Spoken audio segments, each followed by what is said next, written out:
All right, we'll go ahead and get started. Alder Curry is running a tad late, but will be joining us.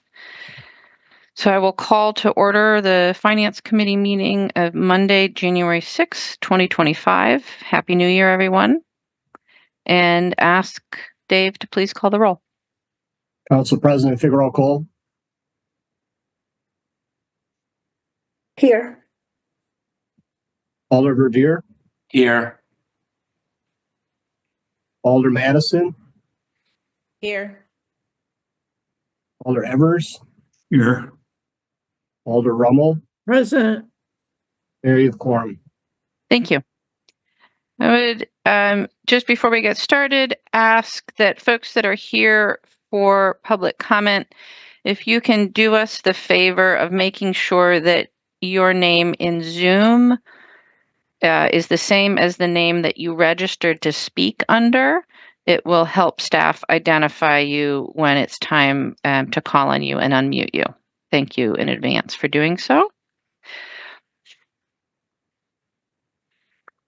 We have no general public comment, just comment on specific items. So I will ask for any disclosures or recusals on items on today's agenda.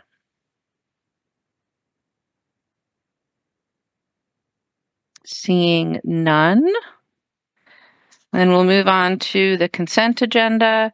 We do have registrants wishing to speak on item 11, so that item will be excluded from the consent agenda. Are there additional items that members of the body would like to have excluded from the consent agenda at this time?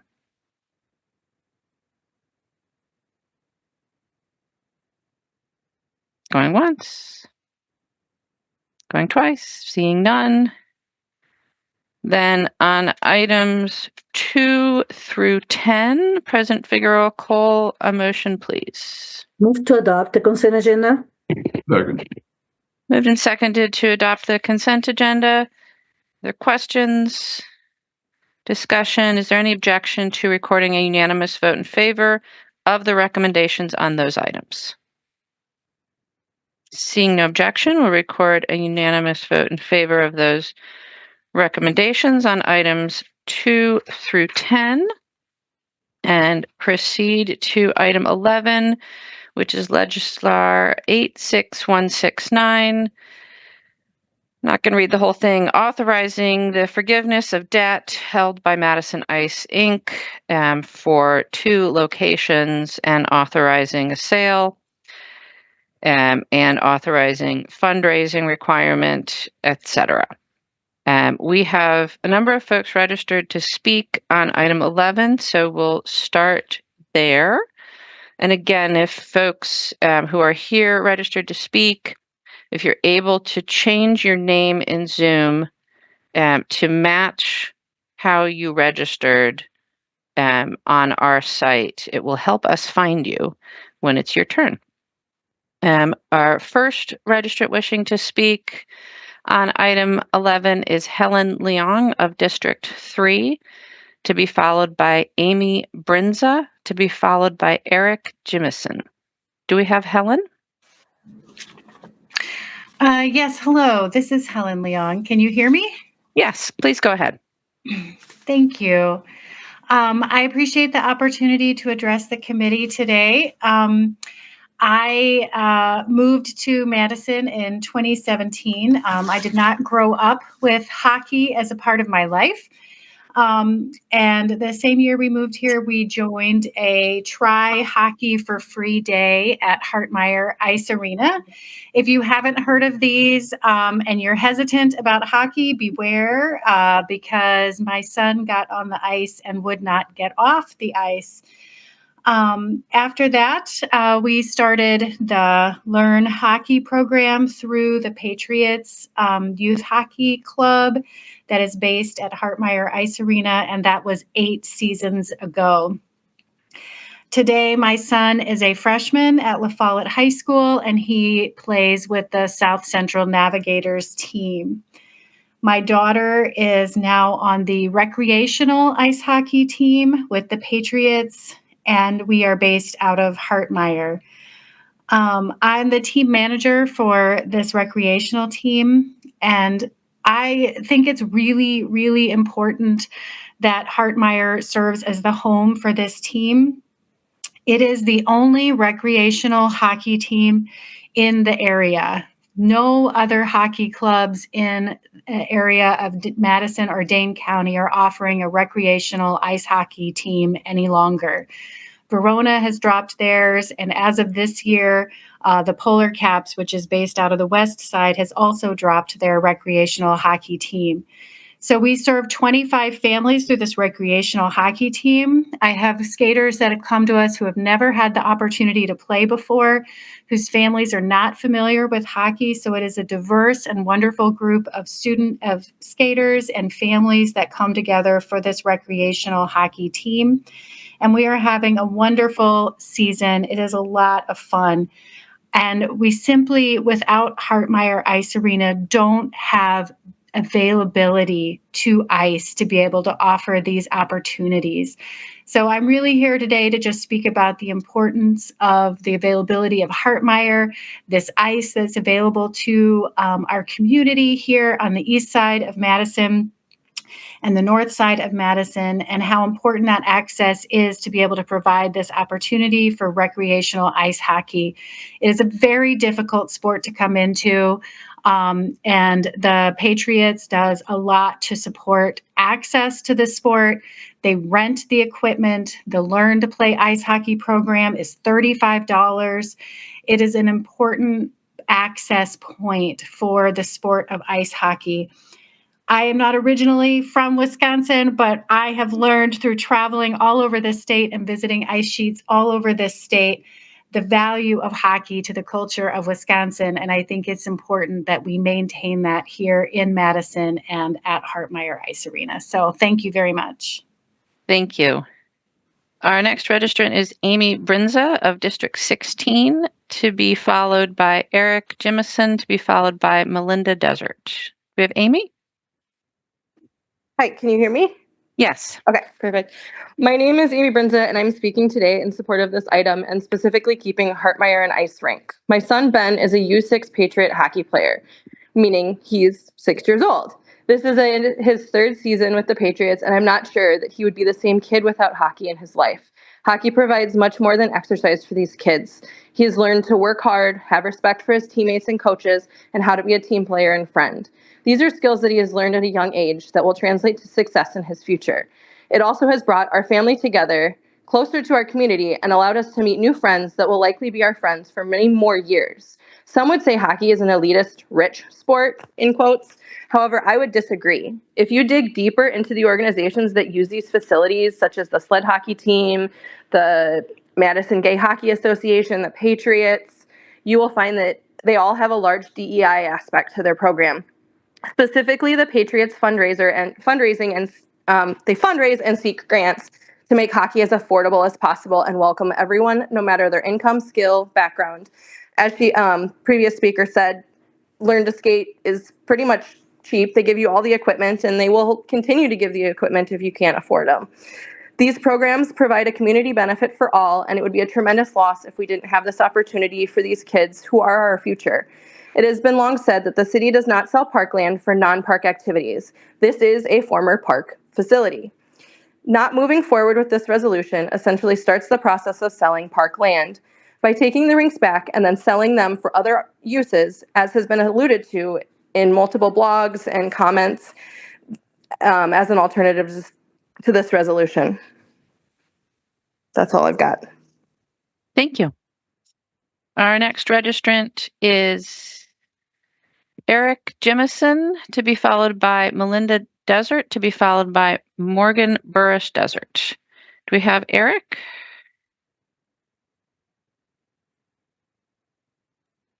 Mayor, I don't see Eric, but I do see 2 phone numbers that I could not find belonging to someone in the registrant's report. So if either of you on the phone is Eric, tell them how they can raise their hand. Or it's *6 to unmute yourself. Yeah, I was just going to say it would be *6. And we'll go on and circle back and see if we've got Eric. So next then is Melinda Desert of District 6, to be followed by Morgan Burris Desert, to be followed by Thomas Groth.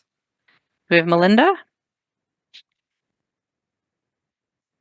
Yep, I'm here. Can you hear me? Yes. Okay, great. Thank you so much for the opportunity to speak. Good afternoon. My name is Melinda Desert, and my wife Tracy and I live on the east side of Madison.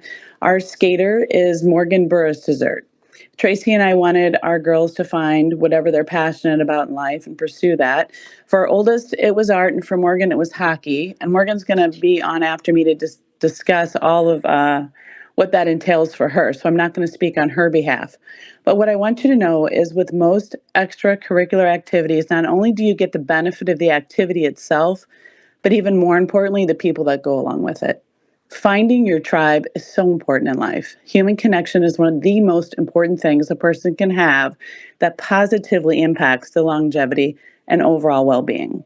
Sport not only provides physical development, but also impacts psychosocial development.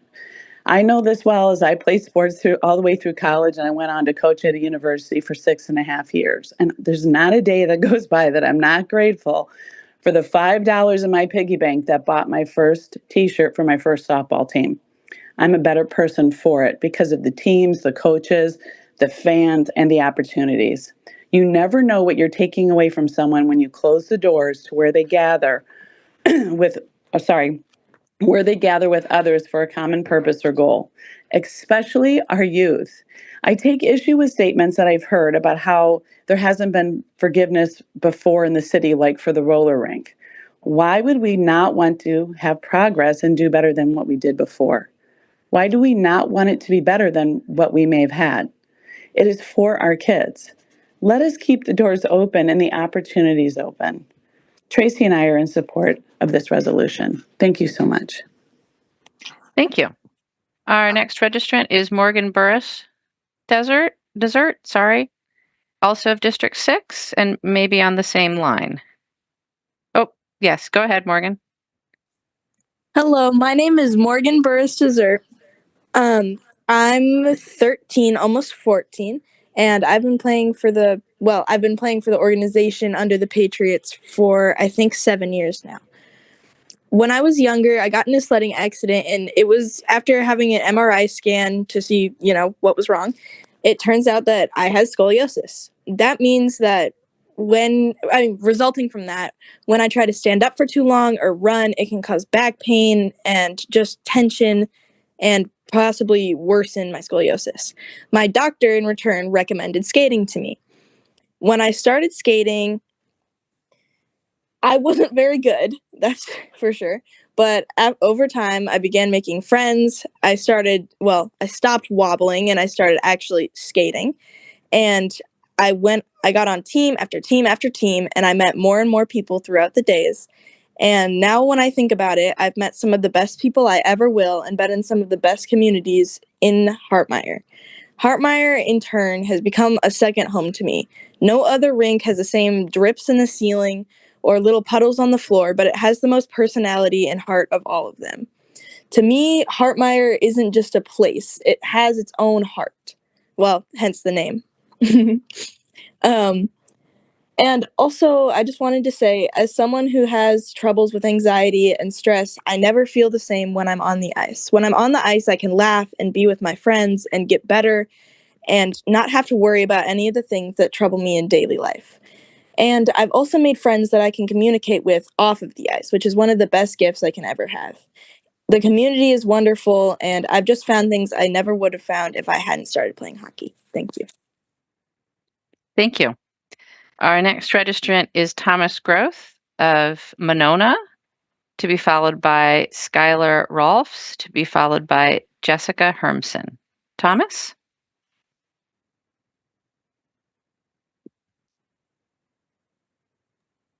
Mayor, I see a Dan Groth, but not Thomas. I did unmute Dan just in case they were from the same company. Sorry, this is Dan Groth, not the same person. Okay, thank you, Dan. Yep. We'll try again later for Thomas then and go to Skylar Rolfs of District 15, to be followed by Jessica Hermson, to be followed by Jim Feldman. Skylar? Can you hear me here? Yes. Okay. So my name is Skylar Rolfs, and I live in Madison. I've been a hockey player since I was 8 years old, and I play hockey all year round, and Hartmeyer is my home ice rink. I've been a member of the Madison Patriots Hockey Association since 2019, and for the past 2 years, I've been a member of the Madison Dragons girls hockey team, playing under the Patriots Association. Hockey is very important to me, and it has helped me become physically stronger, a good skater, a leader on the ice, learn responsibility, make good friends, help prepare for high school and life beyond, and offer opportunities to lead off the ice like tonight. Hartmeyer is a community resource that tens of thousands of people use every year at no cost to city taxpayers. The forgiveness of this debt will bring in more than $3 million of investment to this community resource, and much of it will come from outside of Madison. And this is an important resource for the community. So I ask you to please support this solution to help us continue to have Hartmeyer as a place to skate, have fun, and play hockey. Thank you. Our next registrant is Jessica Hermson of Middleton, representing East Madison Ice Collective, Madison Ice Inc., and the Figure Skating Club of Madison, to be followed by Jim Feldman, to be followed by Tom Conti. Jessica? Hi, can you hear me? Yes. Awesome. My name is Jessica Hermson. Thank you for hearing us out this evening. I have 2 kids who figure skate with the Figure Skating Club of Madison, and I also host exchange students from Italy, Spain, and Kazakhstan who figure skated at Madison's ice rinks while on cultural exchange. That said, I've been in at least one of Madison's ice rinks 6 days a week throughout the year for the past 8 years. Since you are all numbers people, that is almost 18,000 visits, not counting multi-day events. I agree with the community when they say the skating community deserves better, and support of the Ice Arena resolution will do just that by helping us preserve, improve, and protect what we have to keep our programs growing and thriving.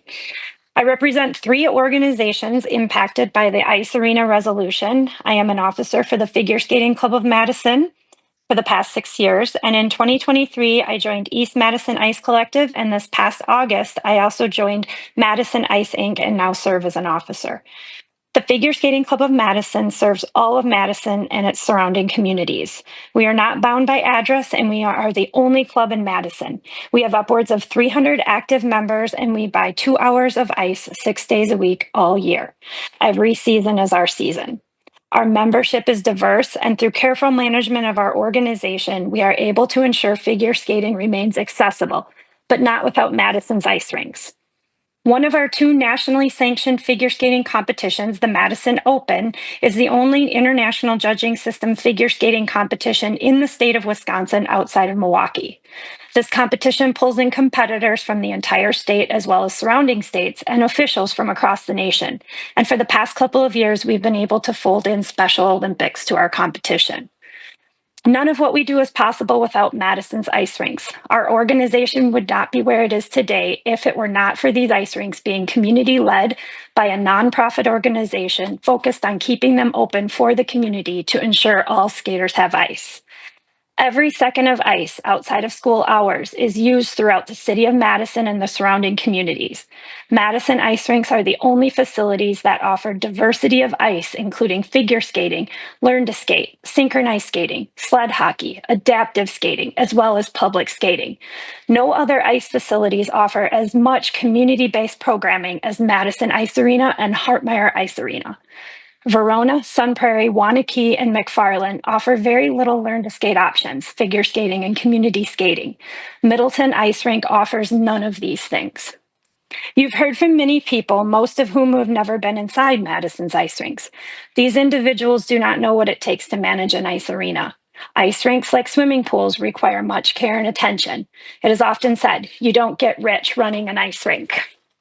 The city of Madison is well aware. Since prior to 2004, they were subsidizing the ice rinks up to $250,000 annually. No subsidies or grants have been provided to the ice arenas since 2004, and over $5 million. Jessica, if you could wrap up, please. That's 3 minutes. Okay, sorry. From my seat at the table, I see EMIC, a new organization with a swath of professional skills and contacts focused on collaboration to keep Hartmeyer operational. MII is undergoing a rebirth and experiencing renewed energy, building a new board and new leadership. We are all non-political volunteers focused on doing the right thing, which is keeping these historic community facilities open for the entire skating community. Please support the Ice Arena resolution. Thank you. Thank you. Our next registrant is Jim Feldman of District 6, to be followed by Tom Conti, to be followed by Mandy Malloy. Jim?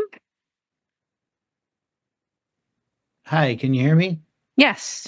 Great. Well, thank you all for giving me the chance to speak on this and for considering this initiative, which I urge the Finance Committee and the Common Council to support. I'm a resident of Madison and the parent of a hockey player who's a freshman at East and skating his last year with the Patriots.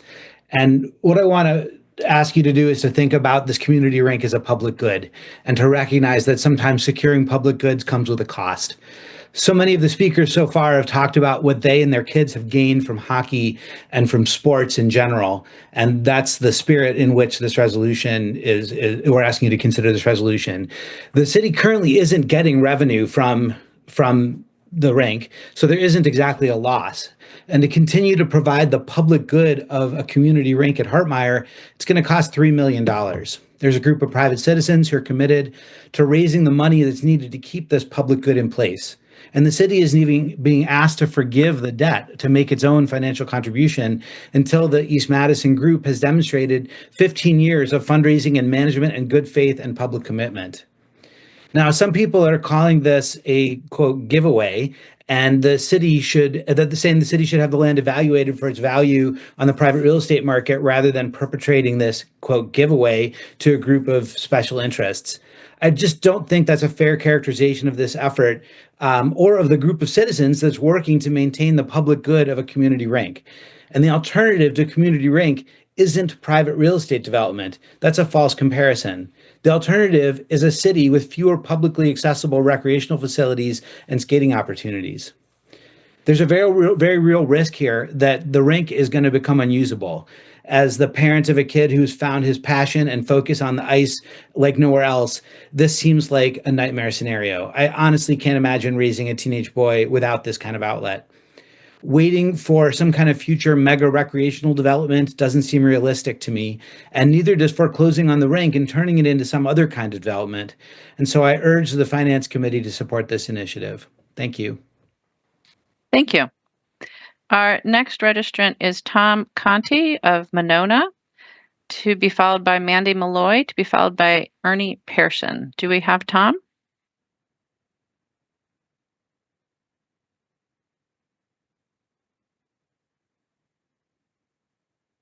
Tom, you should be able to unmute yourself. Oh, there it is. All right. Perfect. Thank you. So can you hear me now? Yes. All right. So my name is Tom Conti, and I'm a member of the East Madison Ice Collective. Much of my professional career has been focused on the healthcare technology. I've also been a longtime hockey player, where I also played in college, and I continue to play as a part of men's leagues. I've enjoyed coaching my son's hockey team for the past 8 years, and my daughter, who just recently started hockey. And I attribute a lot of my success to what I learned through my youth sports. I truly believe in youth sports to help develop the youth into better people. And I am also passionate about maintaining and improving the Hartmire Ice Arena as a community resource for all user groups to continue to have access to it. There are a few items I wanted to proactively address as we have worked with the city on this. First, the resolution was designed in a way that we believe sets the East Madison Ice Collective up for long-term success. And that was how we viewed structuring this in a way that would both safeguard the city and allow for the East Madison Ice Collective to prove and demonstrate its ability to raise the $3 million to set up Hartmire for the long-term success. And a lot of other actions as a part of this resolution don't kick in until we raise that money.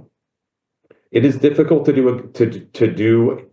do a capital campaign if some of those funds raised have to pay off debt. And this resolution structure does help to avoid that. It is also helpful for the East Madison Ice Collective to have the ownership over the building and the land when you raise funds. We felt that the deed restriction allows for the city to still have control over the land usage while setting us up for success when having to raise this money. And then lastly, Hartmeyer is in need of these repairs immediately. Having this resolution passed and in place will allow for these updates to occur before Hartmeyer is at risk to not being able to be operational for the user groups to perform their activities at the rink. Thank you.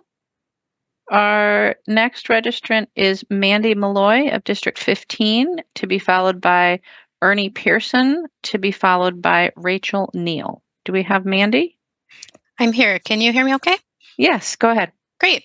Hi, my name is Mandy Malloy, and I live on the east side of Madison. I'm a voter and a mom of a current hockey player who is Bantam 14U, John Malloy.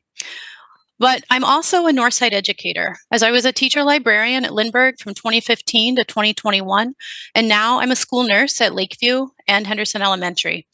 I'm honored to be here to support the East Madison Ice Collective so that Hartmeyer is set up to be successful long into the future.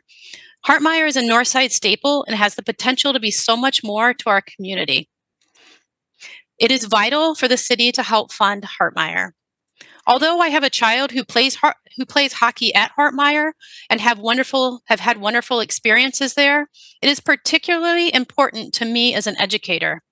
When I was a teacher and librarian at Lindbergh, we unfortunately often encountered kids coming from difficult family circumstances. One such kiddo, in spite of the troubles that he had gotten himself into, was very smart and energetic. He just needed a healthy way to get out all of that great energy. Immediately, I thought of Hartmeyer, and I reached out to them asking about scholarship opportunities for this kiddo. They responded very quickly and offered him a scholarship to sign up for skating lessons. We worked really hard with his family to be able to get him to that rink to skate. This is what Hartmeyer offers the youth of Madison East Side and the North Side. It offers a positive outlet for kids who desperately need it. It is vital for our city to fund Hartmeyer, as Hartmeyer is a community that offers skating opportunities for kids. Because of these skating opportunities, kids smile, build confidence as they step out on the ice, and figure out how to move on skates, which I might say is not natural.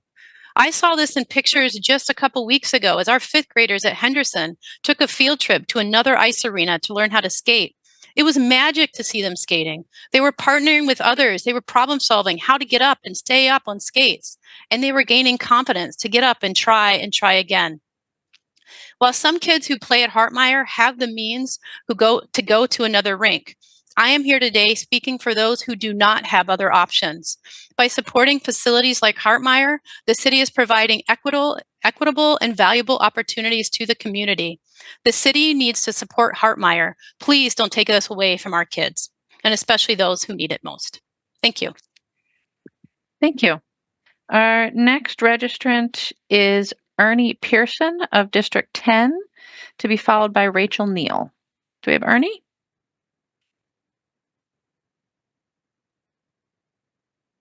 Yeah. Oh, we can't quite hear you. You look like you're unmuted, Ernie, but we can't quite hear you. Can you hear me now? Yes. Okay, perfect. Thank you.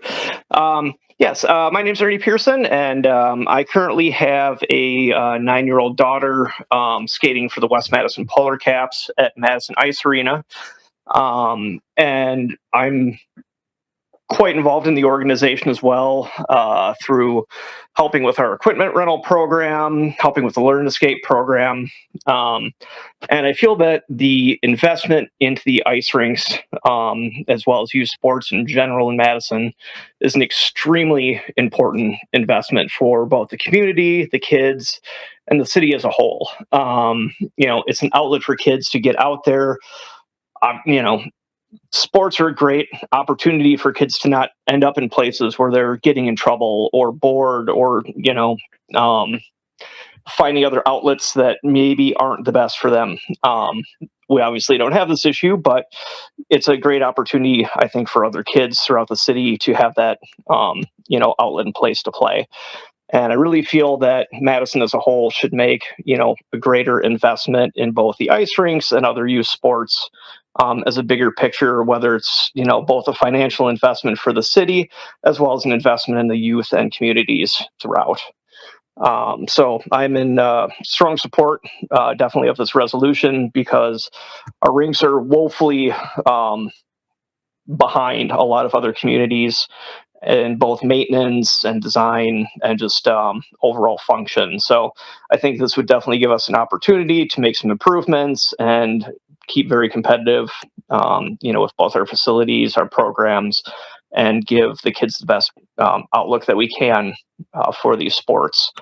Madison Ice Arena hosts both West and Memorial High School, figure skating, the polar caps, sled hockey. Hundreds of people are going in and out of that rink every single day. And I feel that this would really help, going into the future for those organizations. Thank you. Thank you.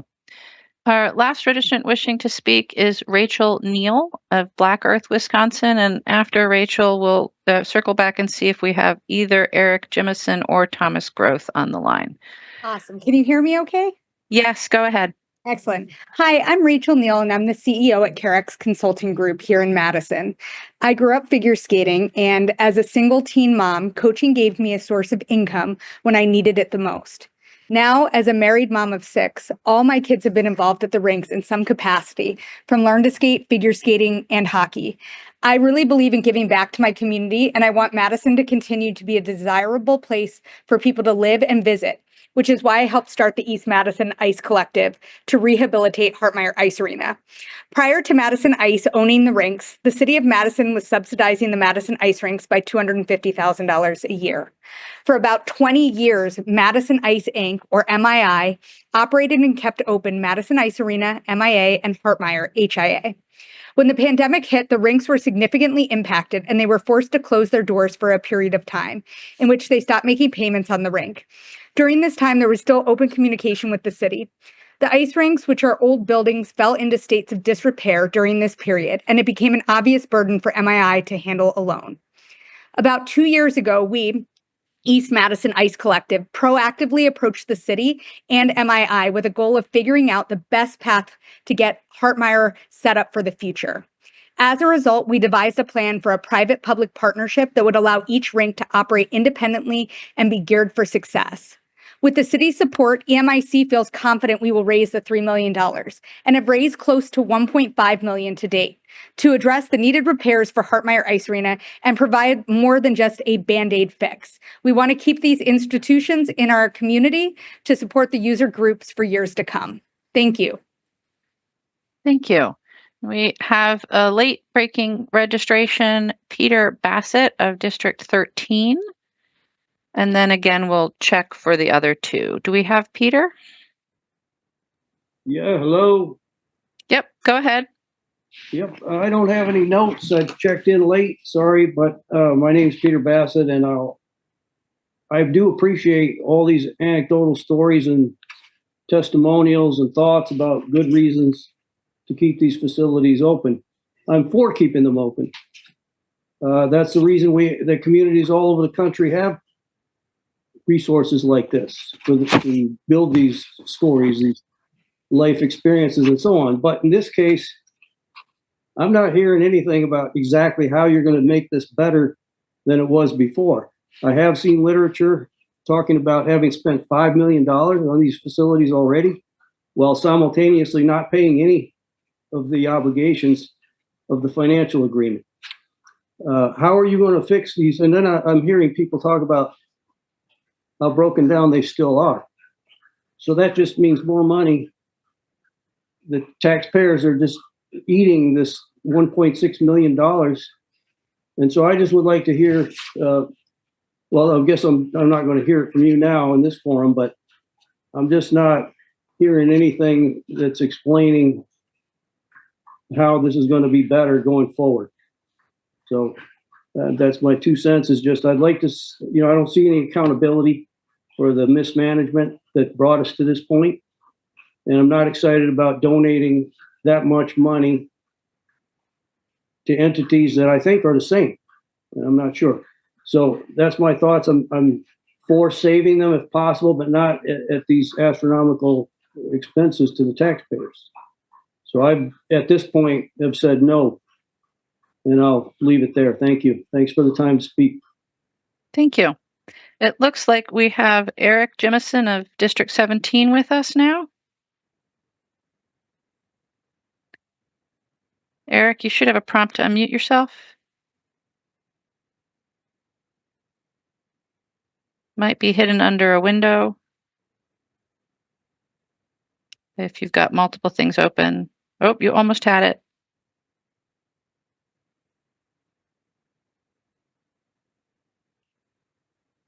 We still are not able to hear you. You're going to need to unmute on your side. You should have a prompt to do so. And while we're waiting for Eric, just double check to see if we have Thomas Groth on the line.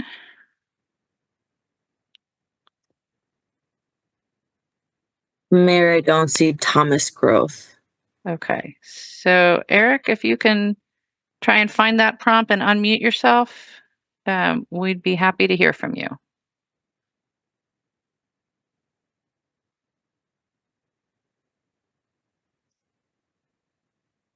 Again, that might be hidden under a window or somewhere on another screen, but we can't unmute you directly. You have to unmute yourself.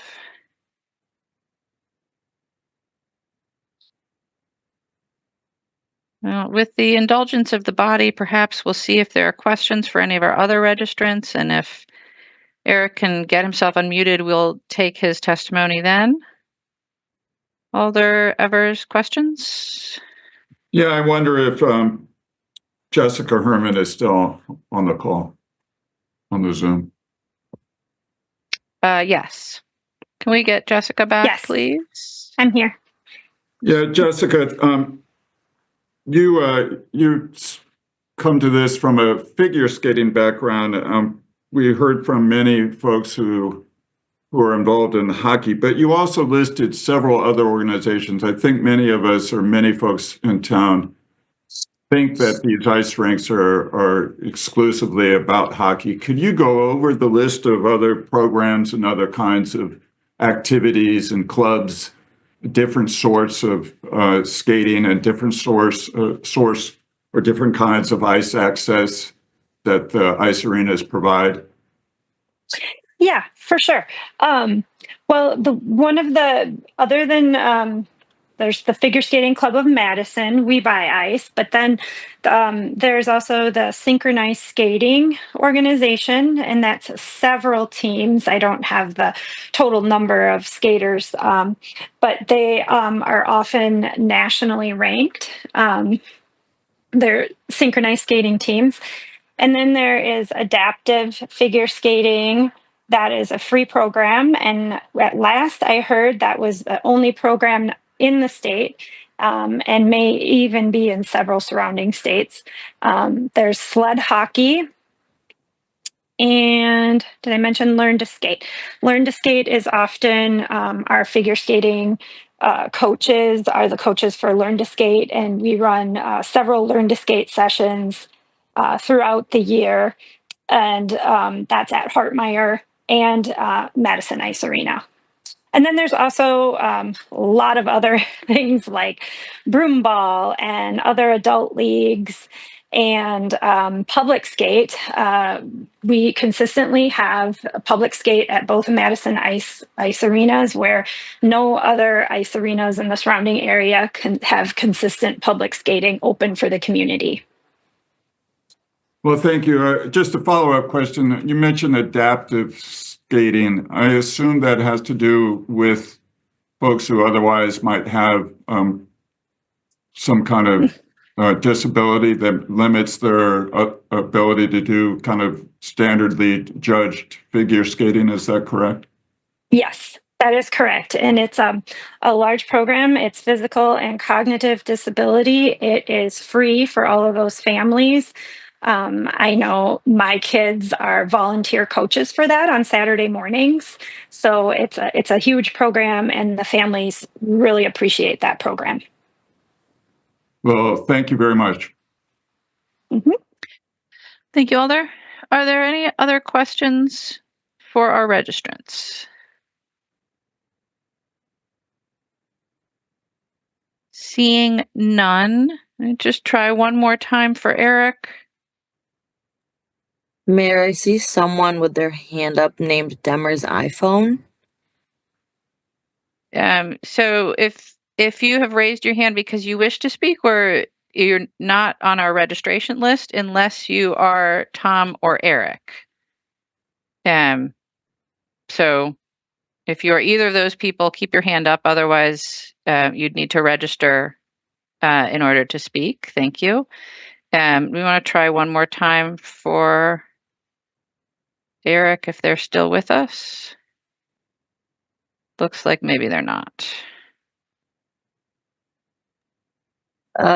Mayor, the iPhone put their, oh, we have another iPhone that has their hand up now. Okay, let's try the second iPhone. And then we're going to have to move on. So, Demmer's iPhone. Hi. Hello. Are you either Eric or Tom Groth? No, my name is Emily Deemer, and I am registered to be available to answer questions, and I just had a follow-up answer to what Jessica was saying. Alder Evers? If she wishes to add some more information, that's fine by me. Okay, so this is Emily Deemer of Middleton. Go ahead, Emily. Yes, hello, thank you. Yes, Emily Deemer. I currently reside in Middleton. I have been an employee for Madison Ice Inc. for 13 years, as well as a coach. I just wanted to add a few other activities that the rinks provide the community. We often bring in different school groups, community groups, church organizations, Girl Scouts, Boy Scouts, as there's also special hockey teams as well for skaters with different adaptive needs. The Timberwolves, they play all over the country. And then I just wanted to clarify that our adaptive program is for any member of the community, not anyone specific to hockey or figure skating, youth and adults, that we provide instruction for, again, free to them to be able to get them on the ice. So I just wanted to add a few more of the important community groups and organizations that these rinks serve. Thank you. Thank you. Any other questions for registrants? If not, then we'll go on. Let's start President Figueroa Cole with getting a motion on the table, please, on item 11. Move to adopt item 11. Second. Moved and seconded to adopt. Are there questions for staff on item 11? Yes. We'll start with Alder Rummel. Thank you, Mayor. Hi, everyone. I did speak with Matt earlier and asked if he could just give an overview, and he said he would. So I don't really have a specific question, but I thought he could sort of help us. That seems appropriate, Alder. So, Director Mikolajewski. Thank you, Mayor. Good evening, Alders. I will just share my screen here.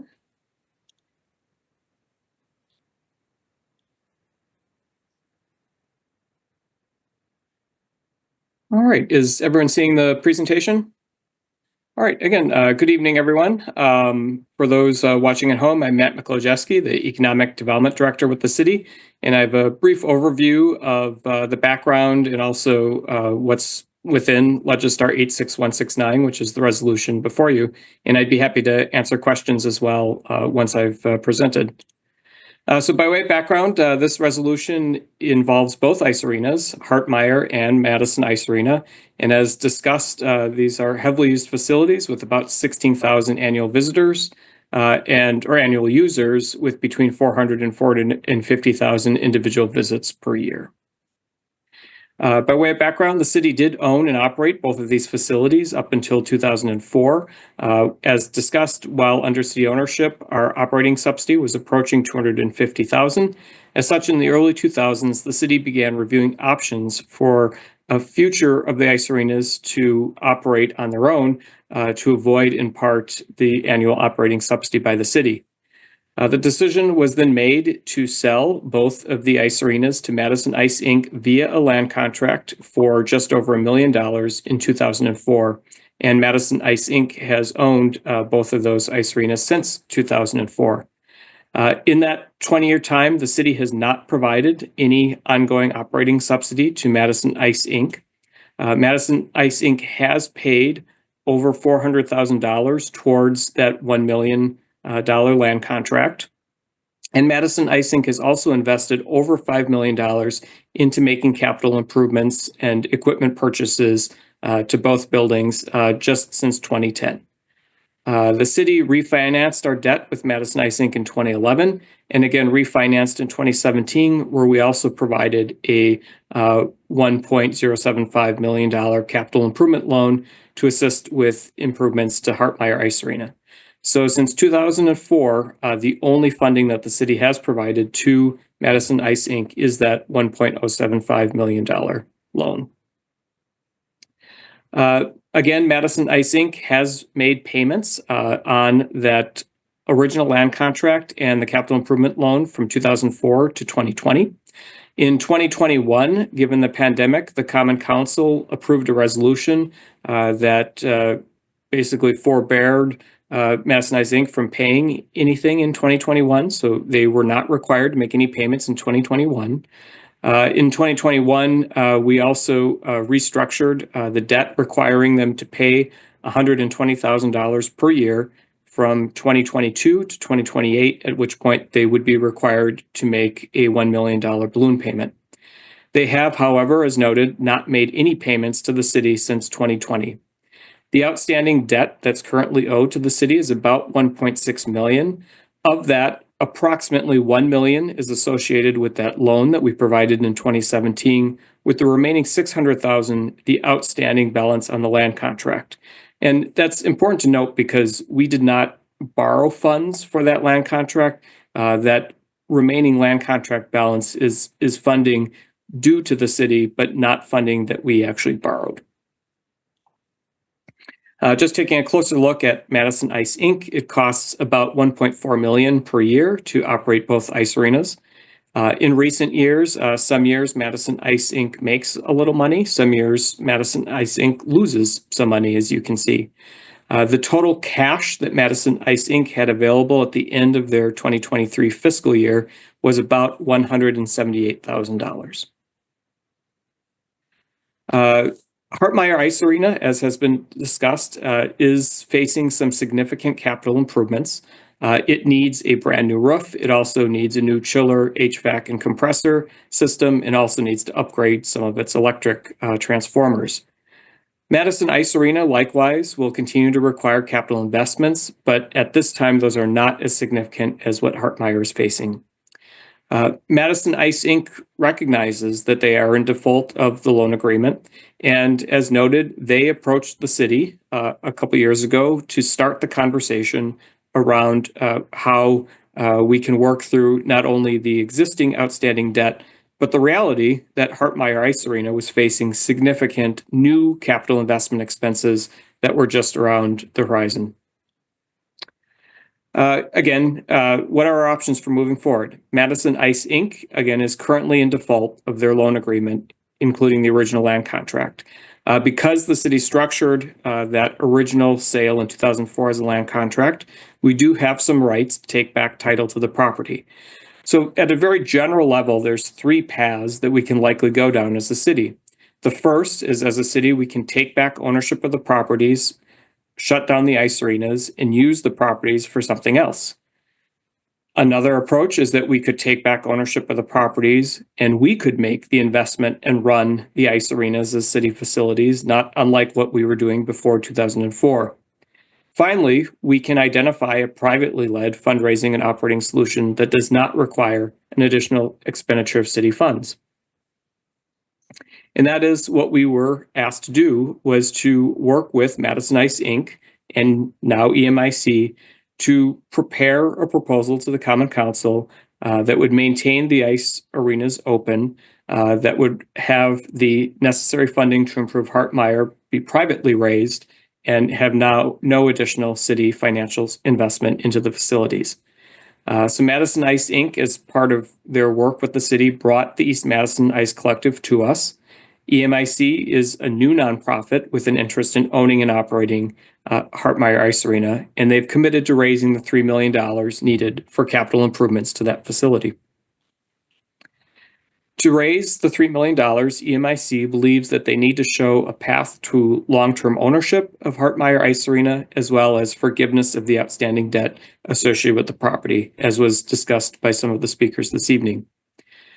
Prior to completing any of the transactions that are contemplated in this resolution, EMIC would need to raise that $3 million or the equivalent of in-kind services to make those improvements to Hartmeyer. So as the resolution is structured, they would need to raise the funding or the equivalent in-kind support and show that they can make those capital investments that we've identified are needed within Hartmeyer. So what does this resolution do? So assuming that EMIC is able to raise this $3 million or the equivalent of in-kind services within a 3-year period, the following would occur. First, we would terminate our land contract with Madison Ice Inc. for Hartmeyer, and the property would be transferred from Madison Ice Inc. to EMIC. And just to put a finer point on that, the city does not own these ice arenas today. The title of the property is with Madison Ice Inc. So this would be transferring the property from Madison Ice Inc. to EMIC. The reason for $1 is to show that Madison Ice Inc. isn't going to make money from the sale. It's just going to be a transfer to EMIC. The existing debt that's associated with Hartmeyer, the $1.2 million, would then be restructured as a forgivable loan between the city and EMIC to be forgiven over a 15-year period. And how that would work is for the first 5 of those 15 years, none of the debt would be forgiven. And then from year 6 through 15, for each year that the ice arena remains in place, 10% of the debt would be reduced until it is entirely forgiven after 15 years. So again, that forgiveness happens over a 15-year period, and they're required to maintain operations of those ice arenas in order to have that forgiveness. Turning to the Madison Ice Arena on the west side, Madison Ice Inc. would continue to own and operate the Madison Ice Arena. Again, similar to Hartmeyer, we would terminate our existing land contract, and we would basically transfer ownership in a fee simple way, which is to say that the land contract would go away, and rather than owning the property through a land contract, Madison Ice Inc. would own the property fee simple. Again, the existing debt that's associated with Madison Ice Arena, which is about $328,000, would be restructured as a forgivable loan that, similar to Hartmeyer, would be forgiven over a 15-year period. No forgiveness in the first 5 years, and then a 10% reduction in years 6 through 15. It is our expectation, if the council agrees, that no payments would be made on the existing debt during the 3-year period that EMIC is fundraising for Hartmeyer.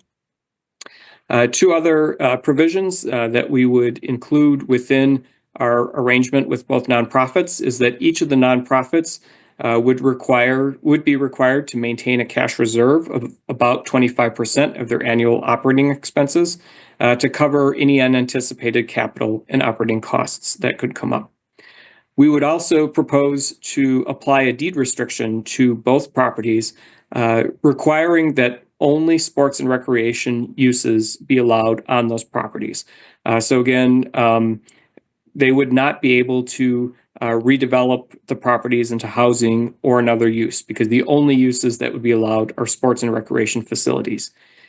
They would have the ability in the future, if for whatever reason they decided to close the ice arena, one or both of them entirely, they would have the ability to negotiate with the city to release that deed restriction, because it's the city that would apply those deed restrictions to the properties. At the time that the city negotiates with them to release those deed restrictions, the city could request that we receive compensation, especially if, for example, they were intending to sell the properties to redevelop them. The city could get some compensation for that release to help compensate for the fact that we forgave this debt earlier in the history of those facilities. There's really two general policy questions related to this resolution. The first is whether or not there's an interest in keeping the ice arenas open. And then the second is whether or not there's an interest in providing EMIC with 3 years to attempt to raise $3 million that then would allow the transaction to move forward. So graphically, just to talk a little bit about that first policy question about whether or not the ice arenas are kept open or not, and sort of the costs and opportunity costs associated with both. We'll start with the scenario that the ice arenas close. So the first thing that could happen is that the city could take back the properties, close the ice arenas, and sell the properties in order to maximize our return. So in other words, sell it, for example, market rate housing. These properties are admittedly worth millions of dollars each. And so the city could realize millions of dollars through the sale of these sites, especially if it was for something like market rate housing. We would have no additional costs associated with the ice arenas because they would be shut down. And we would definitely be repaid the outstanding debt that we are owed. A hybrid of this is that we sell the sites for affordable housing. In this case, even though the properties are worth millions of dollars, as we all know, the city often subsidizes affordable housing to the tune of millions of dollars.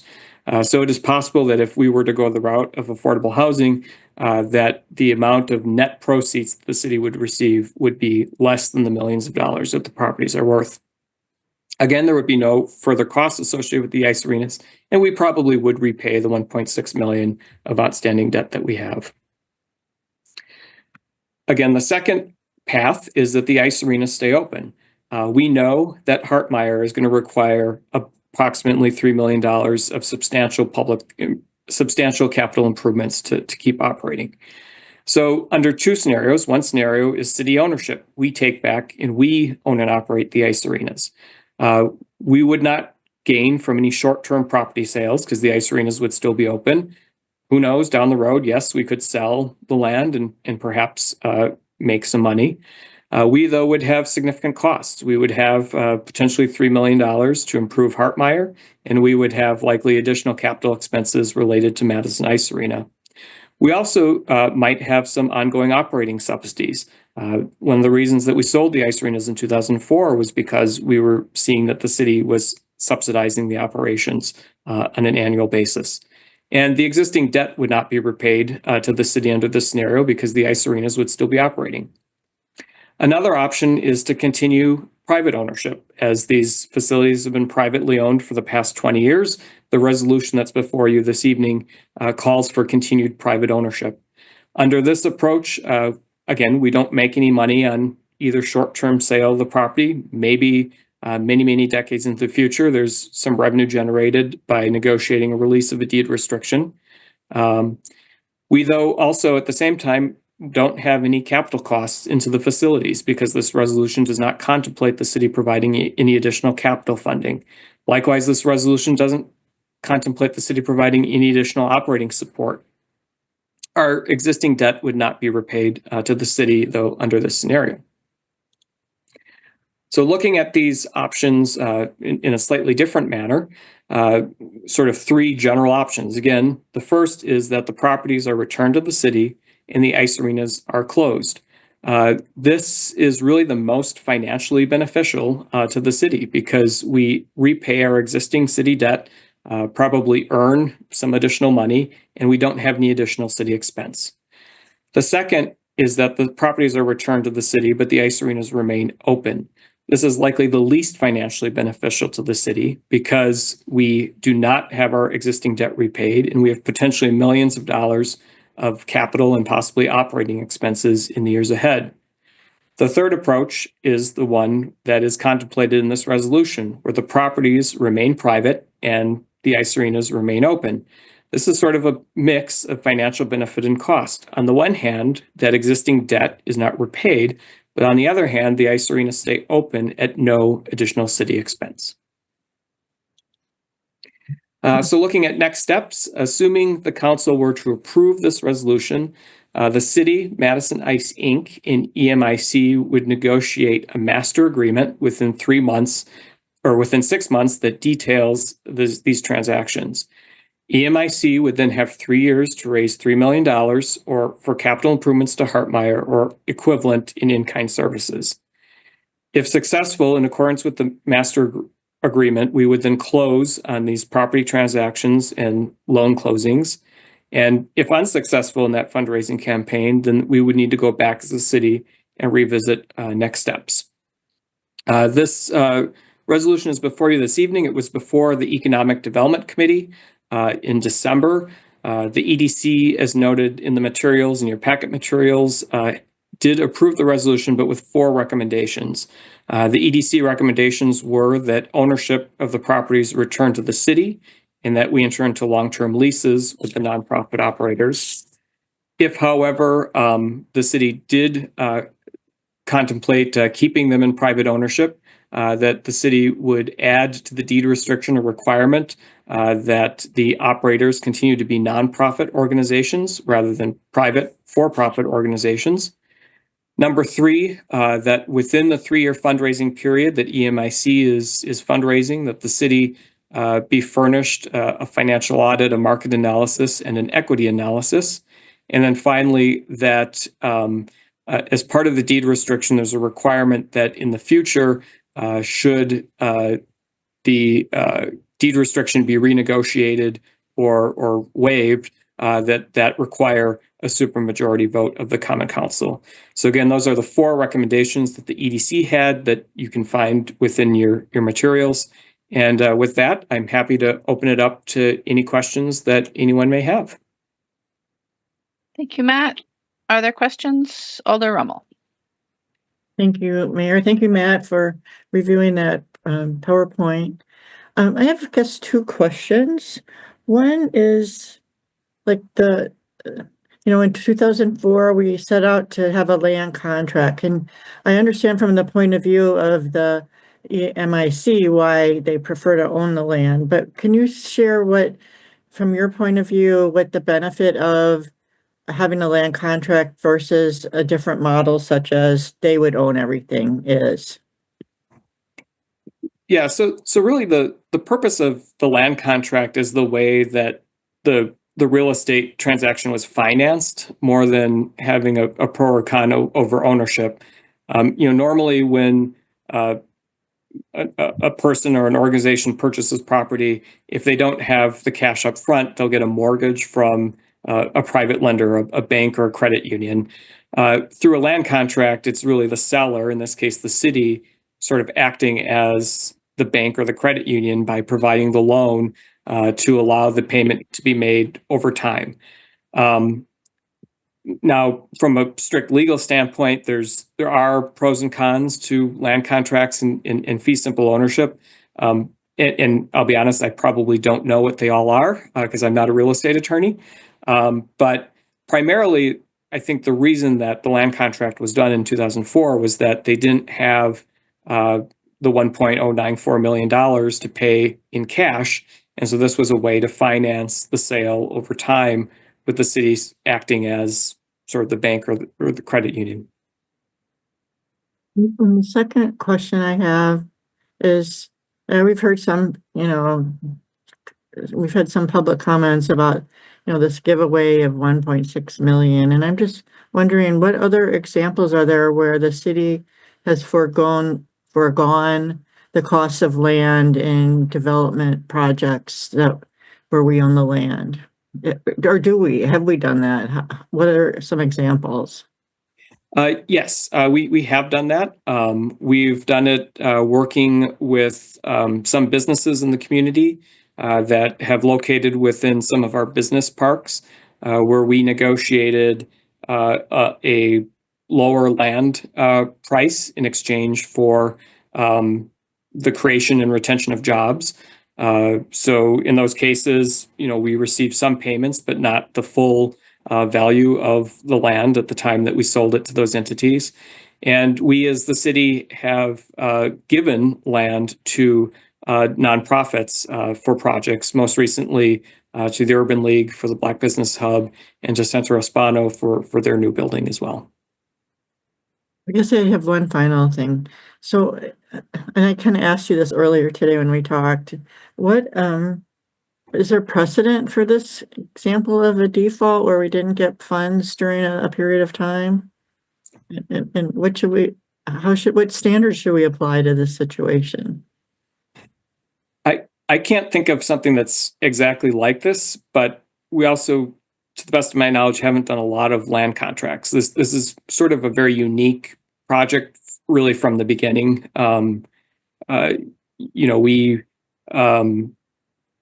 We don't, and thankfully we don't have many projects default on loans with the city. That is a good thing. Thank you very much. Thanks, Mayor. Thank you, Alder. Alder Latimer Burris. Sorry about that. Thank you. So, Matt, I just wanted to ask a question that clarified that you said during the Economic Development Committee about that in the, I think it's the 2021 contract, that we don't have any deed restriction in for that it has to be a sports facility. And so my question is, why wouldn't the Madison Ice Collective just pay off the $1.6 million, call it a day, and then they can negotiate with EMIC, East Madison Ice Collective, for what they want to do with that? So did I hear you correctly or not? Yes, Alder, there's currently no deed restriction on the property. So someone affiliated with Madison Ice Inc. could come in tomorrow and pay off the outstanding loan, and they would own the properties free and clear. So that's really a different way of going about it. Instead of raising the $3 million, they could just raise the 1.6 for Madison Ice Incorporated, and they can do as they please. If you're saying that, if I'm hearing you correctly, so which brings me to my second question: is on the $3 million, is that cash $3 million, in kind, value? What is that? I know the answer, but I want to make sure that people understand. Yeah, it's a combination of cash and in kind. So we've identified, working with Madison Ice Inc. and EMIC, several major capital investments that are needed in Hartmeyer. So it needs a new roof, it needs a new compressor, chiller, HVAC system, and it needs some improvements to its electric transformers. And we've identified that the likely cost on a cash basis of making those improvements are $3 million.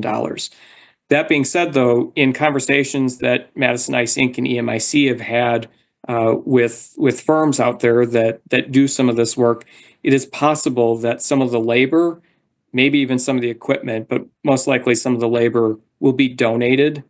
So, for example, the company that's selected to replace the roof, they might donate some of the labor to do the roof replacement. So therefore, at most, we think what they need is $3 million in cash. But if some of the services are provided in kind, it would lower the amount of cash that they would actually need to get the work done. But our agreement with them is going to specify that those specific projects are completed. So if they're able to get some in-kind support, that's great, but it's not going to get them off the hook of having to actually do that work. Okay, and just so I understand, on the flip side of that too, is that if they have somebody that's willing to put in the HVAC, do the roof, and call it a value, the city will take the value of that service and deduct it from the $3 million in simple terms, correct? Yes, that's correct. Okay. And then the last thing that I wanted to ask that I didn't get to ask, and I've gone through, there's got to be at least 20 documents on this, and we've been back and forth and have had meetings and learned a lot. It's quite incredible. Is how come it's not specifically written in the contract that deed restriction that we currently do not have. So if they pay the $1.6 million, they find an investor, boom, the city is out, both properties are gone, 7 acres are gone.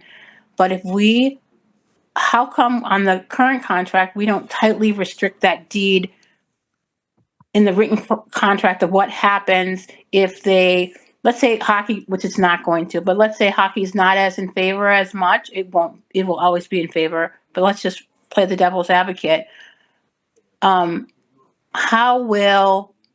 isn't it tightly written on what we as a city are going to receive if we forgive the $1.6 million?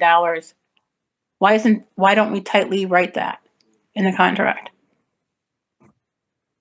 I guess I'm not following. So let me ask more simple. I'm trying to be sophisticated. I just need to be simple. The deed restriction right now, the language is very light. It doesn't say what the city will get if they decide one day, 20 years down the road, 30 years down the road, to make this affordable housing because they're going to build an ice arena someplace else, or whatever the case is, or hockey went out of favor. Why? There is nothing that guarantees that the city is going to get back any more money, or is going to, if they realize, say, I'm making up a number, but a $30 million profit. I'm just making up a number. Don't go crazy. Just making up a number.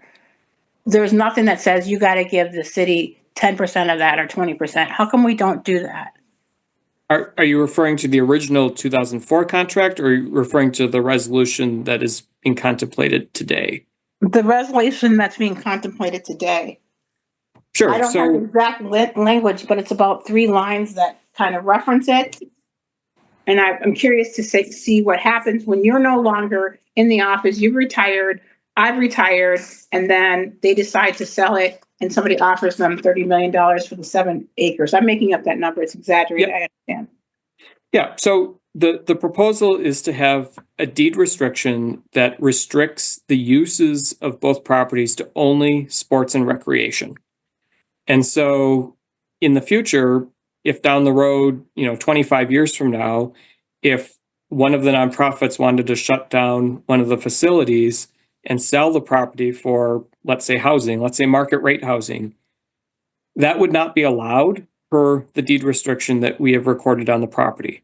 So what would happen at that point is that the nonprofit would approach the city and say, we want to shut down this ice arena. It's just not working anymore.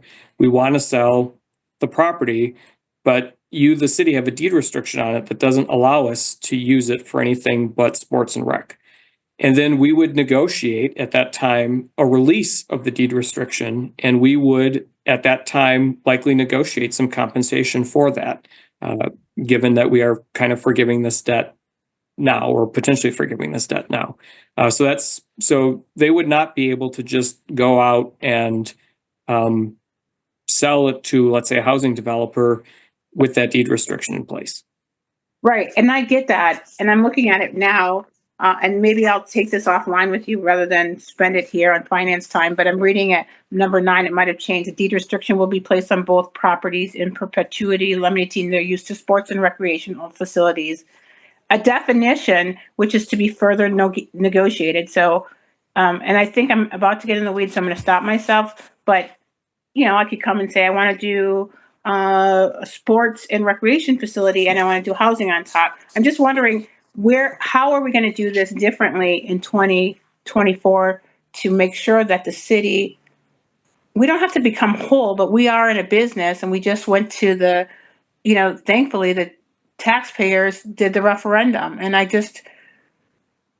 struggling with that. So is there an intellectual reason that we don't do that? We don't tighten things up in our documents, or?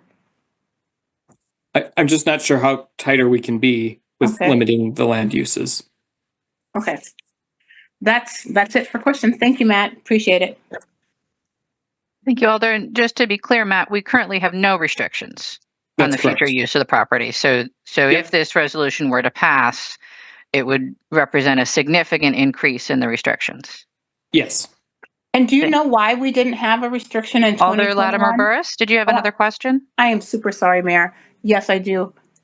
Go ahead. Do you know why we didn't restrict it in 2021? Well, because whenever we renegotiated it? Yep. So I think, I'm sorry, I have no idea in 2021. I can only speculate on in 2004. I mean, I think the logic in 2004 was that they were paying at the time more close to a market rate, and that I think the intent was that we were actually selling the properties to this nonprofit, and that if they would have paid the going rate at that time, that they would then get full ownership of the sites. Okay, thank you. Thank you, Alder. President Figueroa Cole. Thank you, Mayor. Hey, Matt, I am trying to find which document has the recommendations from Economic Development Committee, but I can't. Can you please point me to it? Either put them back on the screen if you have them, or send them my way. Sure. It was in an email from Christine, and I will though see if I can I bring look at that, but I couldn't. We had problems with Lady Stars, so I'm trying to scramble, trying to find that document, and I can see it. Yep, I can bring it up on my screen. Just one moment here. Yep, I have it here, so I'll bring this up. And then I will share screen.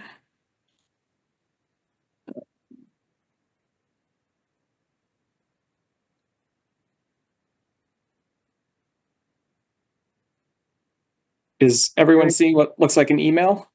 Yes. Okay. Yep, so they're the 4 points that are noted here. Take a quick picture of that. That's all I needed for now. I just want to take a look at this again, and I can pass on my questions to the next person. Thank you. Okay, thank you. Thank you, Alder. Alder Everett, questions? Thank you, Mayor. Matt, isn't it possible when we work out the master agreement, if we want to get more specific with respect to things like what we mean by sports and recreation, that can all be worked out over the next 6 months? Yes, and that's why we included that language within this resolution to give us latitude to do that, because we, there's going to be a lot. Once the attorneys start working on these 3 agreements, there's a lot that they're going to have to discuss in terms of the details. And that was one detail that we just wanted to highlight, that we recognize that we have to prepare a more detailed legal definition of what that means. So yes, we can provide we will need to provide some more detail in that regard. Well, thank you. And then perhaps the mayor can remind us all, or perhaps you can, listen to the EDC meeting, and I think you gave the caveat that the recommendations of that committee were not binding on council, and I don't believe they're binding on the finance committee either. Is that correct? Correct. EDC's advisory. Thank you. Thank you, Alder. Other questions for staff? If not, then Alder Rivera, questions? Yes, Mayor. Thanks very much. And thanks, Matt, for your presentation and your responses. It was very helpful. I was wondering if you and your colleagues on our staff have any thoughts you'd like to share about those 4 specific amendments that are being recommended to us by EDC.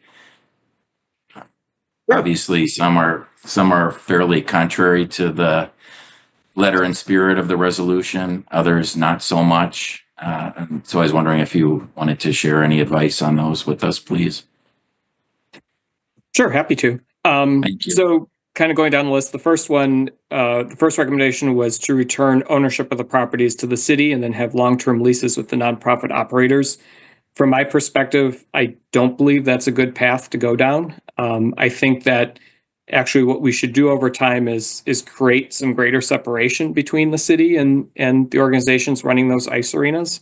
And I think the resolution that's before us does that. It contemplates ultimately the ownership of the properties by the ice arenas, and over time reduces our relationship with them, because we know that 20 years from now we're going to have more capital investments that are needed, right? I mean, they, like any facility, they're always going to need improvements.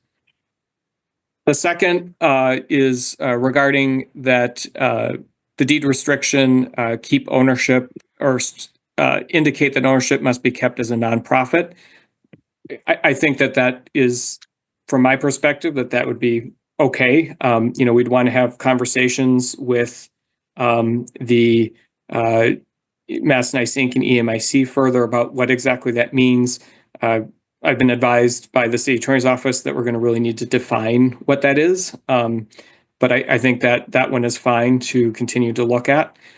Number 3 was within the next 3-year period that the nonprofits complete and furnish the city a financial audit, market analysis, and equity analysis.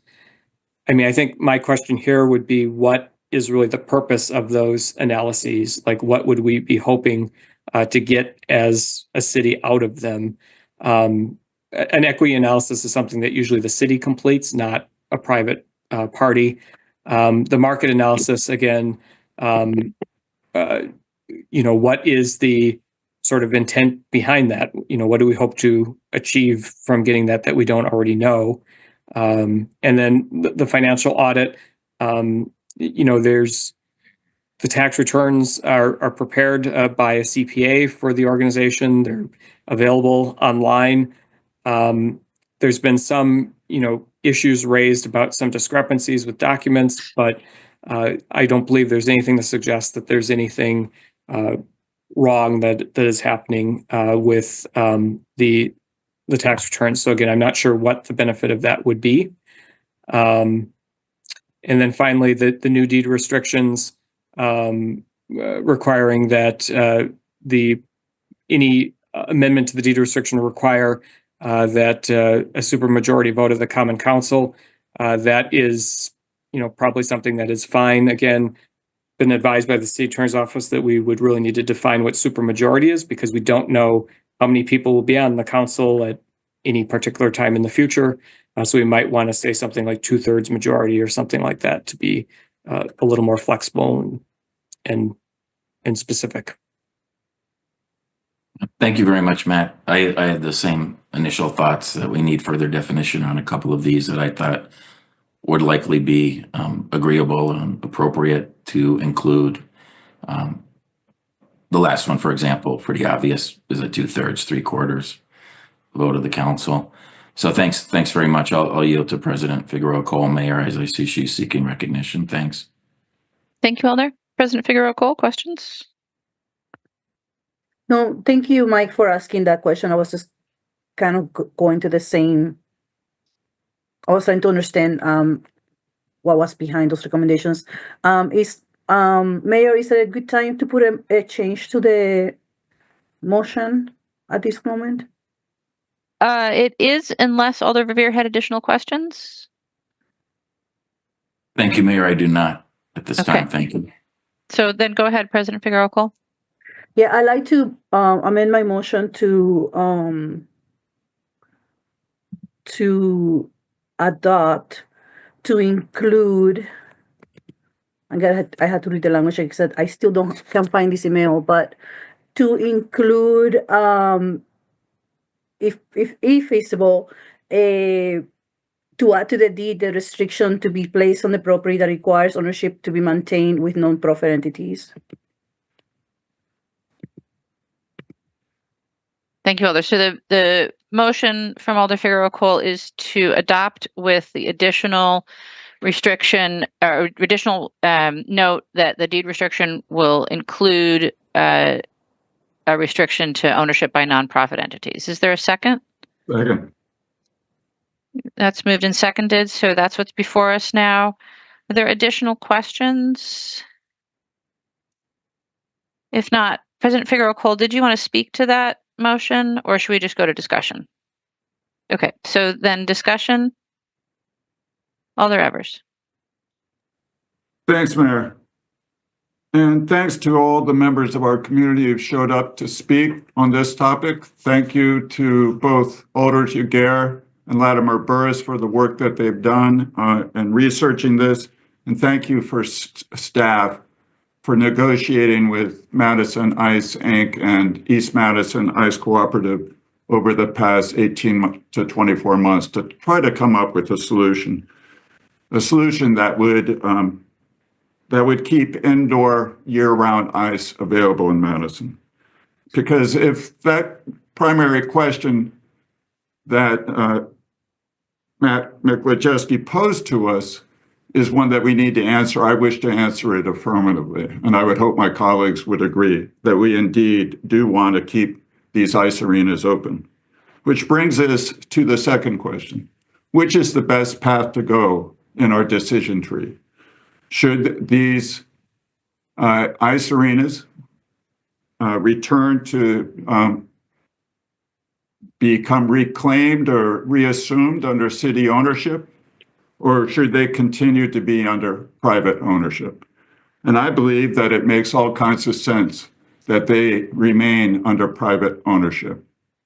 I think it's clear that with the institution of a deed restriction, that we can stipulate the concerns, the values, and the interests of the city without the complicating elements that are attained through ownership. And those complications have to do with financial responsibility.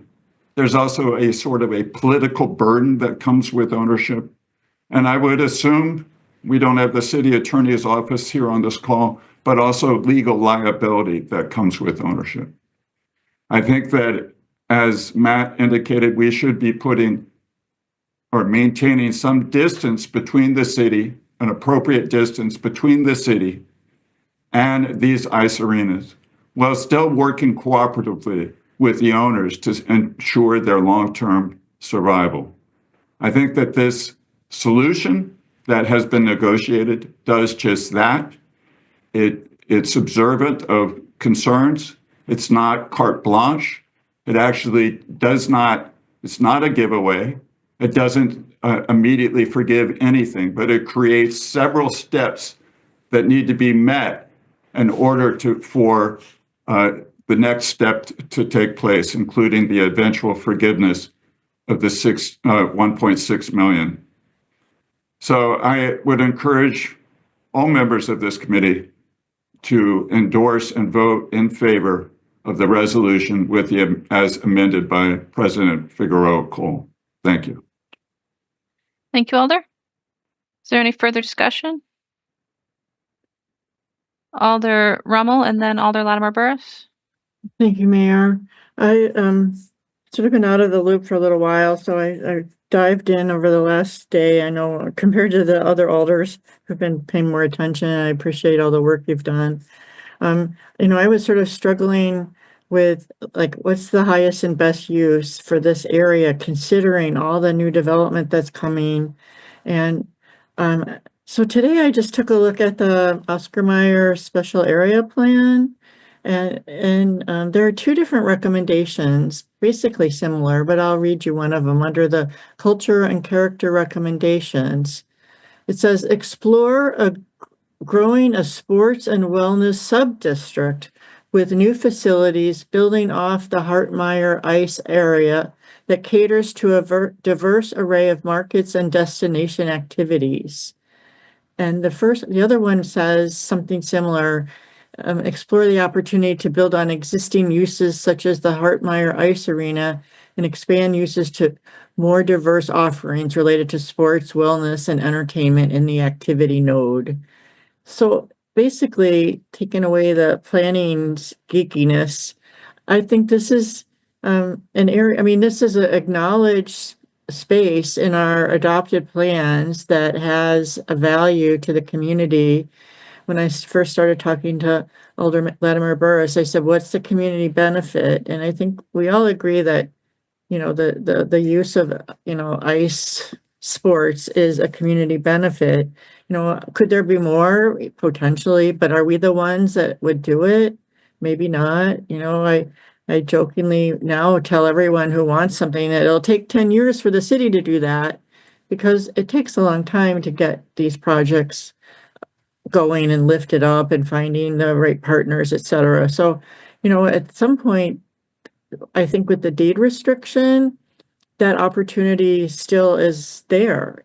If they wanted to do something more, or if there are other areas nearby where something could happen, others would step in. But anyway, all that to say that I think that we all acknowledge the role of, and I'm sorry to all the West Siders ICE people, I'm totally oblivious. I only know Hartmeyer, but I drive by it regularly, so I think about it a lot. So,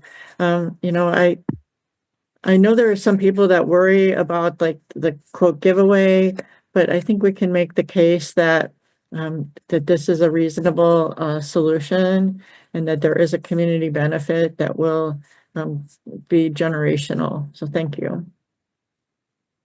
Thank you, Alder Latimer Burris. Yeah, so I just wanted to weigh in. I'm unsettled yet. I have spent at least 60 physical hours on this. I've read all the documents, talked to a lot of people. I appreciate the Ice Arena folks, and I hope they don't mind that I call them that.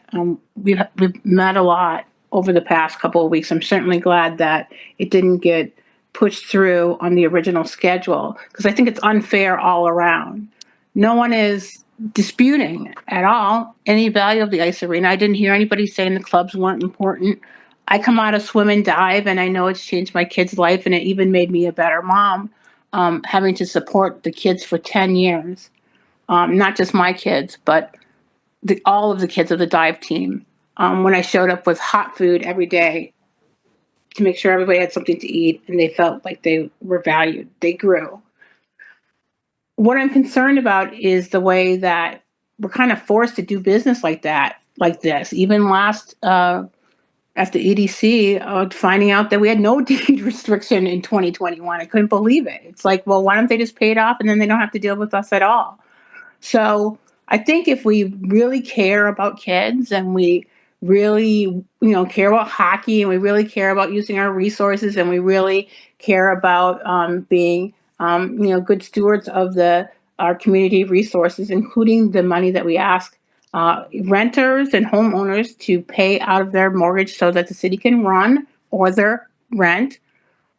We got to figure out how to do a facility that will last 100 years and figure out how to do things right.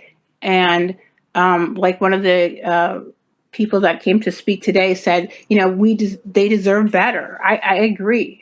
One of the things that the person said is, why wouldn't we want to do better than we've done before?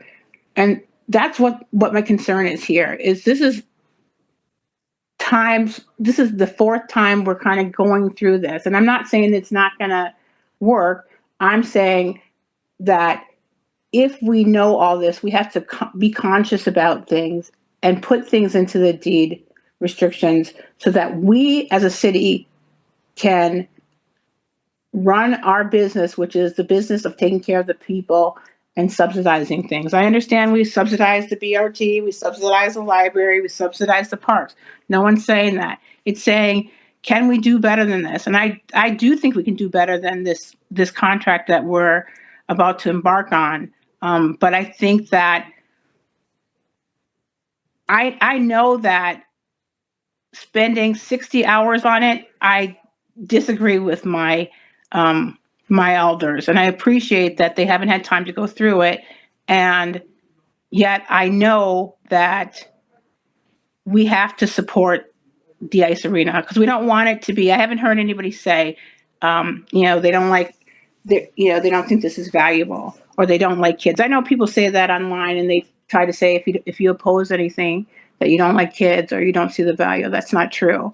I want the best. And really, if we're setting a tone for Hartmeyer and I had my dream, we would preserve the history because the history has developed Olympians, if you know the history of the Ice Arena. But we'd also look at how we could preserve it, build a multi-use sports complex. We'd have a destination like they're doing at other ice arenas. We would maybe have housing on the top. We'd really set the tone. And I don't think that this process that we're being put through, frankly, has allowed us to do that. And certainly if we had done it in 2 weeks, that would have been insane. So I just wanted to put that on the record. And I appreciate the people that came out. Some of the constituents were concerned that we didn't study it. We didn't put out a request for proposals. even Urban League in Central Hispana, which was brought up, that they got land, but they went through a process, and I don't think that we've been able to do that. So those are my comments. Thank you. Thank you, Alder. Alder Uguer. Thank you, Mayor.